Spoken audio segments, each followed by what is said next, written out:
আনুষ্ঠানিকভাবে কংগ্রেস দলে যোগ দিয়ে শিলচরে উপস্থিত হলেন বিজেপির বরিষ্ঠ নেতা সোনাই প্রাক্তন বিধায়ক ও বিধানসভার প্রাক্তন উপাধ্যক্ষ আমিনুল হক লস্কর।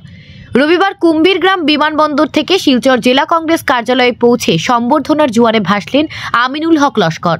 এদিন আমিনুলকে স্বাগত জানাতে কংগ্রেস কার্যালয়ে এসে উপস্থিত হন দলের শত শত কর্মীরা। এক সভার মাধ্যমে এদিন আমিনুল হক লস্করের হাত ধরে অনেক সমর্থকরা কংগ্রেস দলে যোগদান করেন। সংবাদ মাধ্যমের সাথে কথা বলতে গিয়ে আমিনুল হক লস্কর বলেন, বিভাজনের রাজনীতিতে উনি থাকতে পারবেন না এবং AIUDF বিজেপির সাথে কাজ করছে। বিজেপি AIUDF ছাড়া চলতে পারবে না, তার জন্য উনি বিজেপি দল ছেড়ে কংগ্রেস দলে যোগদান করেছেন।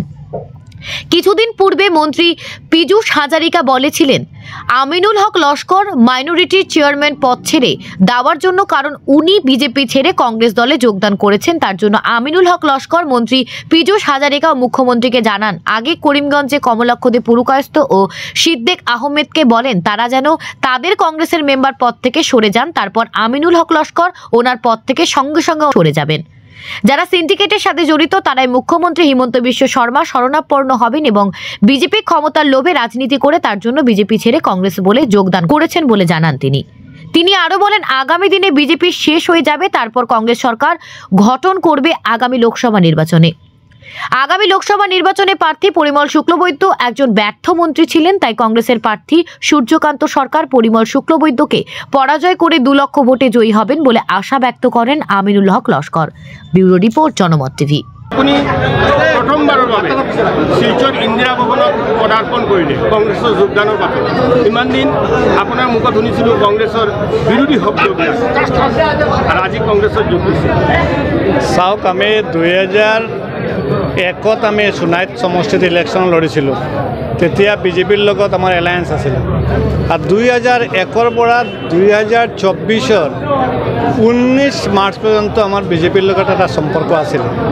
2011ত 8 ফেব্ৰুৱাৰী আমি বিজেপিত সৰাসৰি জইন কৰিছিলোঁ। তেতিয়া নেশ্যনেল প্ৰেচিডেণ্ট নীতিন গাডকাৰী আছিলে। আমি আৰু আমাৰ সৰ্বানন্দ সোণোৱাল আমৰা দুজন ডিব্ৰুগড় খেলপাত্ৰত জইন কৰিছিলোঁ। আৰু জইন কৰাৰ পিছত যোৱা 19 মাৰ্চ আমাৰ 13 বছৰৰ যিটো সম্পৰ্ক আছিলে সেইটো আমি ত্যাগ কৰিলোঁ বিজেপিৰ লগত। আৰু বিজেপিৰ লগত সম্পৰ্ক ত্যাগ কৰাৰ মূল কাৰণটো হ'ল আমি যেতিয়া বিজেপি জইন কৰোঁ 2011ত, আজিৰ যেনেকৈ বিজেপি তেতিয়া নাছিলে। বিজেপি তেতিয়া দিল্লীতো নাছিলে, দিছপুৰো নাছিলে, পঞ্চায়তো নাছিলে, পাৰ্লামেণ্টো নাছিলে। ইয়াৰ কাৰণে তেতিয়া বিজেপিৰ দুৰ্দিনত আমি বিজেপি জইন কৰিছিলোঁ। আৰু তেতিয়া আমাক বিজেপি এটা মন্ত্ৰ দিছিলে যে আমি পৰিৱৰ্তন আনিব লাগে, গোটেই ভাৰতবৰ্ষত এটা পৰিৱৰ্তন আনিব লাগে, কংগ্ৰেছ হটাব লাগে, বিজেপি চৰকাৰ আনিব লাগে। আৰু এটা কৈছিলে যে আমি কমিউনেল ফ'ৰ্চৰ লগত কেতিয়াও হাত নামিলাওঁ। তো কোন কমিউনেল ফ'ৰ্চ? AIDFৰ নিচিনা এটা কমিউনেল দল যিটো অকল ধৰ্ম নিয়ে ৰাজনীতি কৰে, সেই দলৰ লগত আমি কেতিয়াও হাত নিমিলাওঁ। এই মন্ত্ৰ নিয়ে আমি বিজেপি জইন কৰিছিলোঁ। বিজেপি জইন কৰাৰ পিছত বিজেপিয়ে মোক first time as a minority state secretary দিছিলে। আমি বিজেপি ষ্টেট ছেক্ৰেটাৰী হৈ সংগঠনৰ কাম কৰিছোঁ। একবাৰে চহৰ অঞ্চলত বিলাসীপাৰা, ধুবুৰী, তাতে বিজেপিৰ মেম্বাৰশ্বিপ ড্ৰাইভ দিছোঁ। 2011ত পৰা 2016 পৰ্যন্ত আমি সংগঠনৰ কাজ কৰিছোঁ। তাৰপিছত 16ত বিজেপিয়ে মোক টিকেট দিছে, টিকেট সোনাই সমষ্টিত। বিজেপিও জানে সোনাই সমষ্টিত বিজেপিৰ প্ৰাৰ্থী হৈ আমিনুল জিতিব নোৱাৰে, তথাপিও বিজেপিৰ হৈ আমি জিতিছোঁ। কাৰণ সমুদ্ৰৰ মৰুভূমি খোদ কৰি পানী ওলাটো আমাৰ এটা আগৰ অভ্যাস আছে, বিপৰীতমুখী ৰাজনীতি কৰা। তেতিয়া সোনাইত আমি বিধায়ক হৈছিলোঁ। আৰু বিধায়ক হোৱাৰ পিছত আমাক বিজেপিয়ে প্ৰথম দিয়া নাই, দ্বিতীয়ত দিয়া নাই, তৃতীয়ত আমাক ডেপুটি স্পীকাৰ দিছে। আমি অকৃতজ্ঞ নাই, বিজেপি আমাক দিছে সঁচাকৈ।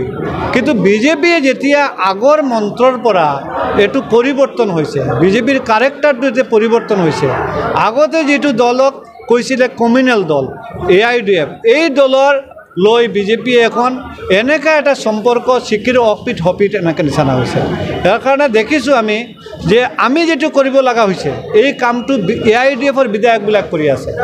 AIDFৰ বিধায়কে সৰাসৰি বিজেপিৰ প্ৰাৰ্থী সাংসদ প্ৰাৰ্থীৰ হয়ে কাম কৰি আছে সরাসরি কৈ আছে যে আপোনালোকে আমার পরিমল শুক্লবৈদ্যর কারণে দোয়া করিব দোয়া করে মানে ভোট দিয়া কাঠিগড়ার সমষ্টির বিধায়ক সুজামুদ্দিনে কৃপানাথ মালার হয়ে সরাসরি কাম কৰি আছে আজকে মঙ্গলদৈ বিজেপিৰ সাংসদ ক্যান্ডিডেটেৰ লগত AIDFৰ বিধায়ক একই লগত গাড়ীত হৈ প্ৰচাৰৰ কাম কৰি আছে বিজেপিয়ে যেটো সুতলিপি দে AIDF সেইটো কথা কয় ইয়াৰ কাৰণে এই দলত আমি নাথাকো যেটো এটা সাম্প্ৰদায়িক দলৰ লগে হাত মিলাইছে এতিয়া দেখিছো দুইটাই সাম্প্ৰদায়িক 21 আপুনি হাৰিছিলে এই হাৰাৰ পিছত কি কোনো বিজেপিৰ কোনো নেতাৰ হাত আছিল চাওক আমি এটা আমাৰ একটা নীতি আছে আমি কোনো দলতাকিয়া দলৰ বিৰোধিতা নকৰোঁ দলতাকিয়া দলৰ কোনো এগেইনস্টে কাম নকৰোঁ আর 2021 আমি নির্বাচনে হারা নাই আপনাদের কবে আপনি নির্বাচনে হারিলে তো কেনেকৈ হারা নাই আমি 2016 যেতিয়া নির্বাচনে বিধায়ক হওঁ তেতিয়া 44,000 ভোট পাই বিধায়ক হয়েছিলো আর 2021 54,000 ভোট পাই আমি হারিছো তেতিয়া দেখিছো যে আমার একজন নেতায় সিহঁতৰ মনত বয় সোমাই গৈছে যে আমিনুল প্ৰথমবাৰ MLA হৈ ডিপুটি স্পিকাৰ হৈছে আৰু ডিপুটি স্পিকাৰ হৈ সংসদ আমি যেনেকৈ চালাইছোঁ আমাৰ সমষ্টিৰ সন্মান ৰাখিছোঁ আমাৰ বেলিৰ সন্মান ৰাখিছোঁ কিন্তু এই মানুহজনৰ বয় হৈ গ'ল আমিনুল আকৌ যদি MLA হয় তে মন্ত্ৰী হৈ যাওঁ আমি মন্ত্ৰী নহ'ম তেতিয়া বিজেপিৰ যেটো কেপিটেল ভোট হিন্দু ভোট এই হিন্দু ভোট ডাইভার্ট করার কারণে 4 জন হিন্দু ক্যান্ডিডেট থিয় করায় 25,000 হিন্দু ভোট ডাইভার্ট করে আমাক হারানো হয়েছে আমার বর্তমান সাংসদ ক্যান্ডিডেট পরিমল শুক্লবৈদ্য আমি কোয়ার তো অসুবিধা নাই এতিয়া যেহেতু এই দলত নাই দলত থাকিলে হয়তো নকলেহেঁতেন দলত যেহেতু নাই আমি প্রকাশ্য কৈছোঁ পরিমল শুক্লবৈদ্যই তার নিজা ছাত্র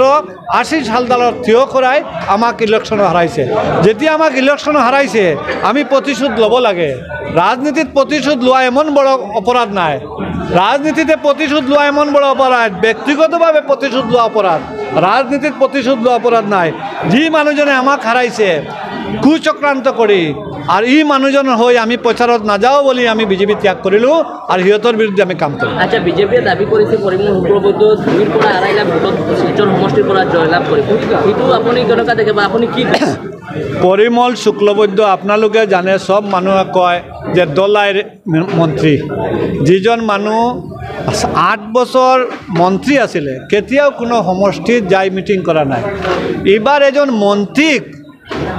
মন্ত্রীক মানুহে সুধিছে যেতিয়া ক্যান্ডিডেট কোৱা হৈছে এইজন ক্যান্ডিডেট সিজনে কৈছে এইজননি পরিমল শুক্লবৈদ্য কেতিয়াও দেখা নাই এই যে পরিস্থিতি পরিবেশ এটু পরিমল শুক্লবৈদ্যত বহুত কষ্ট দিব কারণ পরিমল শুক্লবৈদ্যত অকল দলাই আর দিশপুরের সম্পর্ক আছিলে দলাই ডি আর দিশপুর ডি আর মাঝখানে ABC-র লগত কোনো সম্পর্ক নাই এর কারণে দলাই আর দিশপুরে দলাইয়ে ভোট দিব আর সোনাই লক্ষ্মীপুর বরকলা সবে তাক চাব মরম দিব সুধিব কত বদল মানে পরিমল সাহেব ইমান দিন কত আছিলে আমার দুঃখ কষ্টত খবর লোৱা নাই ইয়াৰ কাৰণে চাব কিমান ভোটে 2 লক্ষ ভোটে হাৰিব 2 লক্ষ ভোটে হাৰিব কিয় হাৰিব বিজেপি এতিয়া দুৰ্বল হৈ গৈছে কাৰণ দুৰ্বল হৈছে বিজেপি দেখিছে পৰিমল শুক্লবৈদ্য বাদ দি কোনো ক্যান্ডিডেটও নাই বিজেপিত SC কমিউনিটি ইয়াৰ কাৰণে বিজেপি দুর্বল হৈছে আর মূল কথা হৈছে দেখক বিজেপির মধ্যে কোনোবা কৈছে যে পরিমল শুক্লবৈদ্য যদি সাংসদ হয়ে যায় তে আমি মন্ত্রী হয়ে যাম এনেকা কোনো মানুহৰ চিন্তাধাৰা আছে কোনো মানুহৰ চিন্তাধারা আছে বিজেপি যদি পরিমল শুক্লবৈদ্য যদি সাংসদ হয়ে যায় বাই ইলেকশন আমি MLA হয়ে যাম এইটো দিব্যাৰ স্বপ্ন এইটো স্বপ্ন কারো পূরণ নহব পরিমল শুক্লবৈদ্য হারিব হারার পিছত অকল MLA থাকিব মন্ত্রিত্বও যাব ধন্যবাদ নির্বাচন এটা গতানুগতিক নির্বাচন না এই নির্বাচন আমাদের অস্তিত্ব রক্ষার নির্বাচন এই নির্বাচন যে সুন্দর দেশ ভারতীয় জাতীয় কংগ্রেস সৃষ্টি করেছিল যে সুন্দর দেশ ভারতীয় জাতীয় কংগ্রেসের নেতৃত্বে স্বাধীন হয়েছিল এই দেশের অস্তিত্ব রক্ষার লড়াই আপনারা জানেন এই কংগ্রেস দলের নেতৃত্বেই ভারতবর্ষ স্বাধীন হয়েছিল এবং কংগ্রেস দলের উদ্যোগেই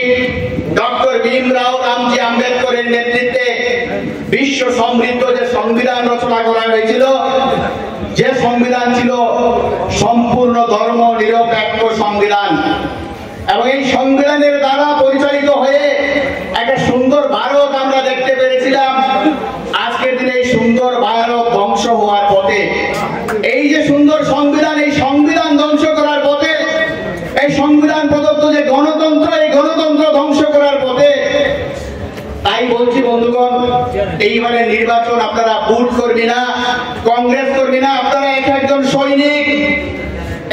এইবারের নির্বাচন আমাদের অস্তিত্ব রক্ষার লড়াই।